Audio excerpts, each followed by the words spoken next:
Top quality और consistent performance के लिए सिर्फ सिल्वर पंप नाम याद रखना। ಭಾರತ ದೇಶದಲ್ಲಿಯೇ ಅತ್ಯಂತ ಪ್ರಬುದ್ಧವಾದಂತಹ ಹಾಗೂ ದಕ್ಷಿಣದ ಧ್ರುವತಾರೆ ಅಂತಲೇ ಅನ್ನಿಸ್ಕೊಂಡಿದ್ದಂತಹ ಮೇರು ನಟಿ ಇವತ್ತು ನಮ್ಮ ಜೊತೆಯಲ್ಲಿ ಇಲ್ಲ ಅಂತ ಅನ್ನೋದು ಬಹಳ ದುಃಖದ ಸಂಗತಿ. ಅವರ ಒಂದು ವೃತ್ತಿ ಜೀವನದ ನಡೆದು ಬಂದಿರತಕ್ಕಂಥ ದಾರಿ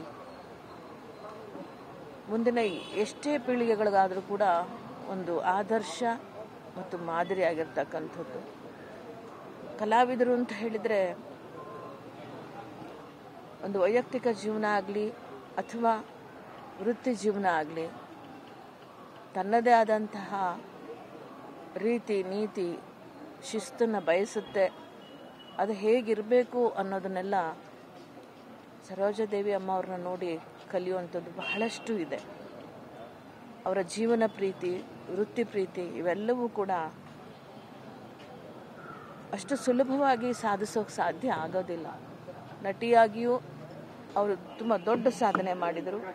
ಅದು ಯಾರೂ ಸಾಧನೆ ಮಾಡಲಿಕ್ಕೆ ಇನ್ನು ಮುಂದೆಯೂ ಸಾಧ್ಯ ಆಗೋದಿಲ್ಲ ಅನಿಸುತ್ತೆ.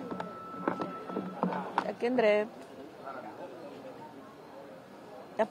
ಆಲ್ಮೋಸ್ಟ್ 70 ವರ್ಷಗಳಾಗಿದೆ ಅವರು ಈ ಬಣ್ಣದ ಜೀವನಕ್ಕೆ ಬಂದು 2019ವರೆಗೂ ಬಹುಶಃ ನಟ ಸಾರ್ವಭೌಮವರೆಗೂ ಕೂಡ ಅವರು ಆ್ಯಕ್ಟ್ ಮಾಡಿಕೊಂಡೇ ಬಂದಿದ್ದಾರೆ. ಹಿರಿಯ ಜೀವ ನಮ್ಮ ಜೊತೆ ಇರಬೇಕಾಗಿತ್ತು, ನಾವು ಕಳ್ಕೊಂಡಿದ್ದೀವಿ.